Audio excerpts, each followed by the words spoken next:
Hey, soul family, welcome to the Divine Rose Garden. I hope you're all doing well. Thank you so much for hitting that like button so we can help circulate these messages to the tribe.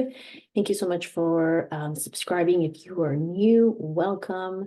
I am a channeler, astrologer, guide to the collective at this point to help everyone reach their highest potential when it comes to healing and stepping into their highest timeline. Be sure to check out my previous live stream and also my previous shorts, videos, and posts in the community tab. Thank you so much for joining me. Today, we will be discussing the energies, the astrological energies that I see playing out in the collective when it comes to one-on-one relationships, financial security and stability, your self-worth issues coming up, and your lack mindset. So all of these things are actually very interconnected because they're all ruled by the planet Venus. So as you can see here on my screen, I circled Venus. Venus is currently in Sagittarius at its last and final decree. And we can see here that it's made a square to Neptune in Pisces. Okay, so we can see here that it actually made it square several days ago, but it's still in that square. So what does this mean? On January 18th and 19th, when Venus squared Neptune exact at 25 degrees, we needed to be mindful here about starting something new as in maybe a romantic relationship, or getting a project off the ground, or investing in something that is quite expensive. Okay, why? Because we tend to feel overly optimistic with Neptune squaring our planet of relationships and how we spend our money. We tend to be overly optimistic and generous, especially when Venus is traveling in Sagittarius. She is very prone to expecting the best and not seeing the details and not being more careful with the repercussions of going in too fast when it comes to relationships or when it comes to investing and spending. So, yeah, so because we have this tight square and it's still, being felt here, we do need to be careful about falling into fantasy, okay, of getting to know a new person if we are getting to know new people at this point romantically, because again, having high expectations is the shadow of Sagittarius and also of Neptune. We tend to idealize the people in front of us. We don't see them very clearly with Neptune being in square. It creates fog. It creates this false sense of hope. It creates this sense of this person is the ideal match for me, right? So we have to be careful not to, to set our expectation, to have realistic expectations, and not set ourselves up for disappointment, because when we put all our eggs in one basket, and then when Venus continues her trajectory into Capricorn, that's when the reality checks will come in, and we'll start to see people, places, and our habits in a sobering light. Let's move on to the next point I want to make here. Yeah, so when it comes to investing in, again, like bigger investments, bigger purchases, investing in new property, spending your money on things you really can't afford, this is all going to be important because Venus is, also related to our financial security. So we need to be careful on not overdoing it, not overspending. With the planet Jupiter right here, I'm going to circle it. We can see that Jupiter has been in Taurus. Sagittarius is ruled by Jupiter, and Jupiter tends to over-exaggerate and overindulge. And in the sign of Taurus, which is ruled by Venus, we can see here that we might, again, spend a little bit more and think that we'll just recuperate this money later and it'll be fine. However, we need to be careful. Neptune really does create that idealism, and Jupiter overindulgence, exaggeration, putting things and people on a pedestal when they really don't belong there. Okay, let's move on. Okay. What else? I wanted to talk about how you see here the moon is currently in Gemini and it's been in Gemini the last few days. So it's been making this square, and actually a T-square as we call it, because with Venus squaring Neptune and Neptune squaring the moon opposing Venus. Yeah, there's some relationship issues here. Definitely about self-worth.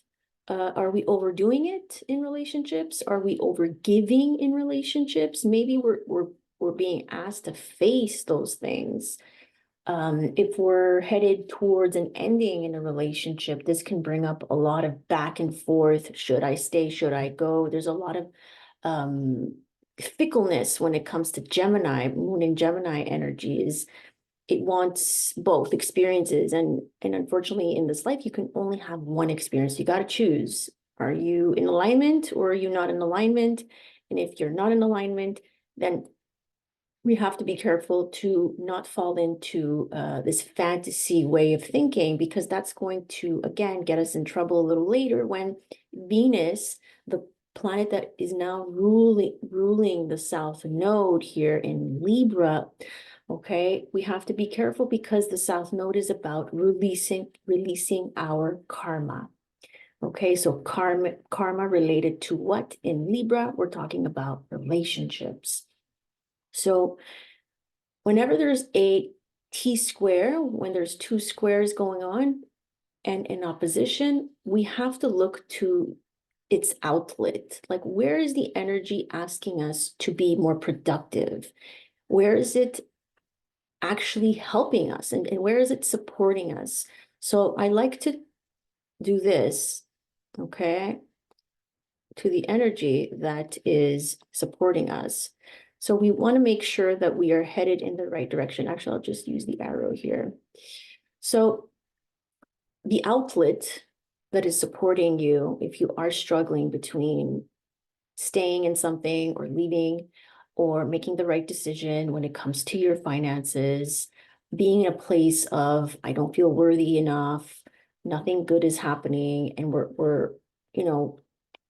we tend to self-sabotage and, use these limiting ways of feeling good. So the best way to support your energy right now is to utilize the highest expression of Virgo energy. Virgo energy is an earth sign. It's a mutable sign as well, also ruled by Mercury. It's really big on finding that connection between the mind and the body. So what is your body saying? How can you bring the energy down into the body from your mind and release it into the body? Meditation could help, walking can help, grounding can help, but again, it's that mind and body connection. And you'll notice that when you're out of sorts within your mind, especially with so much mutable energy, you tend to get stomach issues. A lot of people who have mutable signs will know this, that they have a lot of upset stomach or heartburn, okay? Or they just feel out of sorts, like they're losing their mind. Yeah, that's because there's this disconnect between the mind and the body. The body is telling you something, and Virgo is very highly connected to the body, to your health. Okay, so here we want to be careful. We want to get more clean in terms of our energy. We want to clean up our messes. This is all higher expressions of Virgo. So how can you declutter? Declutter with Virgo. Declutter your mind, declutter your home, your physical environment, but also your emotional and spiritual and energetic spaces. How can you let go of unhealthy attachments, emotional attachments, mental attachments, physical attachments?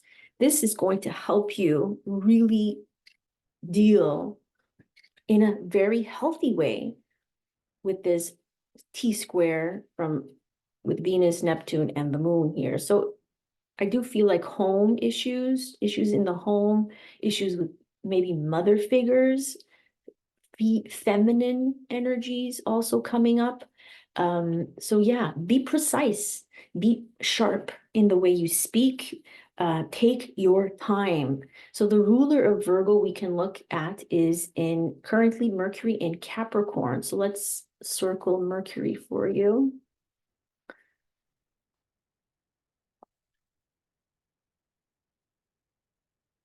I'm gonna choose green. Yeah. And Mercury in Capricorn is very systematic in its thinking. It's very sharp. It's very methodical.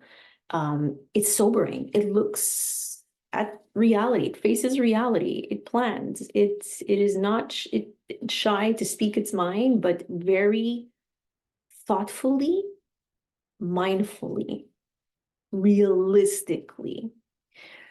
Okay, so we have to be careful because in the next few days, we might have to have some difficult conversations in relationships. Mercury being the planet of communication and of the mind, about to meet up here with our dear friend Mars, Mars being the planet of conflict and war and aggression, and, you know, really wanting to stir things up in a very aggressive and masculine way here.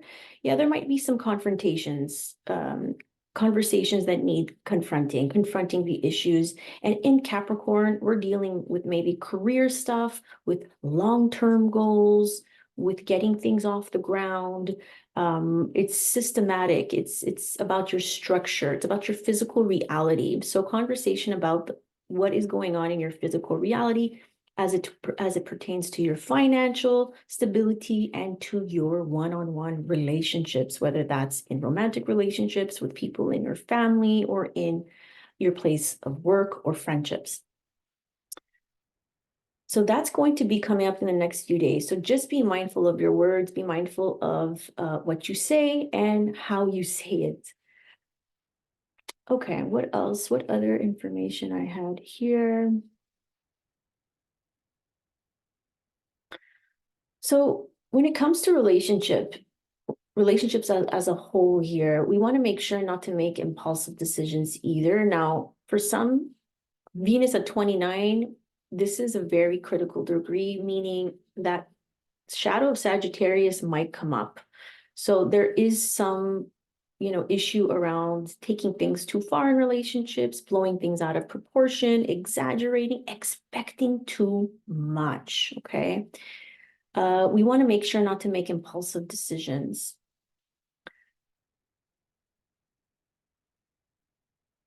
Okay, what else did I want to say? So, you know, astrology here is really helping us support your highest path. As much as it's disrupting you, it disrupts the ego and your false sense of what is secure and what is safe.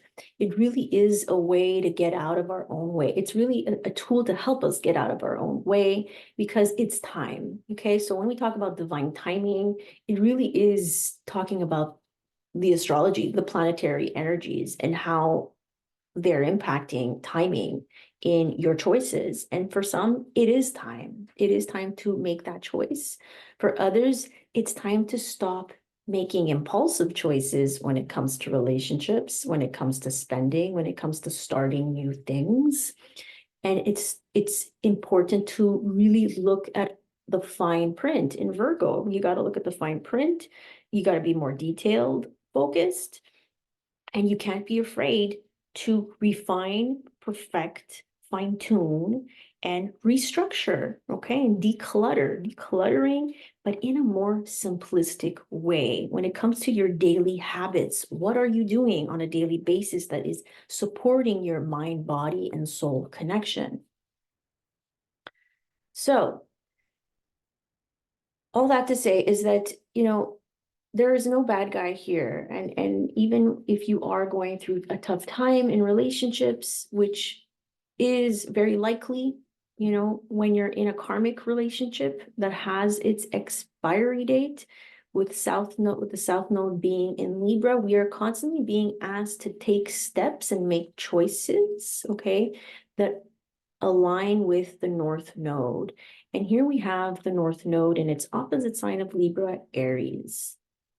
Aries is, is a sign, is a fire sign, is a cardinal sign, is not afraid. It's courage, it's bravery, it's taking leaps of faith, it's assertiveness, it's getting things done without relying on relationships completely. Codependency in relationships, being too reliant, too codependent on the people to support your sense of self. Okay, so Aries is the sign of self. Libra is the sign of other. So how much importance, how much value, because we're talking about value here with Venus and Taurus also being ruled by Venus, and Jupiter and Uranus are in Taurus. What do you value in relationships? Being stuck in relationships that don't help you grow on your own, that are constantly compromising your needs, your sense of self, will need some type of renovation here, because the North Node is asking all of us to take steps towards being more self-sufficient, assertive, being true to our own needs. And there are karmic debts for everyone at this point. Every single person on planet Earth has to go through the South Node karmic path in order to realize that they need to make changes to move forward into their potential North Node in Aries. So again, there's no bad guy. In this scenario, there's just potential to grow and to learn. And this is what the South Node is all about. Even in your own natal birth chart, it's about our karma. We can't run away from our karma. We all have karmic debts, we need to pay from past lives. So, currently our role is to just look at how our unhealthy ways in which we start relationships, approach relationships, maintain relationships, repair relationships, and end relationships. We all have to look at how we're doing that and how that is mirroring back to the self what needs acknowledgement, what needs your attention. So there you have it, soul family. That is my astrological interpretation of the current energy surrounding your closest relationships, and how you invest in relationships, and how you're investing in money when it comes to money. So please be sure to check out all my other content here on my YouTube channel through the video tab, the community tab, and the shorts tab. If you'd like a personal reading of your own personal birth chart, I would be honored to read your chart and help you out, and to help you to support your spiritual journey at this point. You can reach out by emailing me. All the information about how to reach out is in the description box below. If you need other types of offerings, if you need other types of support, I also have other offerings there, so you can check out what is being offered at this time. And I am always available for questions by email. So I am wishing you a beautiful day, and I am sending you lots of strength so that you can face what is no longer in alignment with your inner peace and well-being. Take care, guys.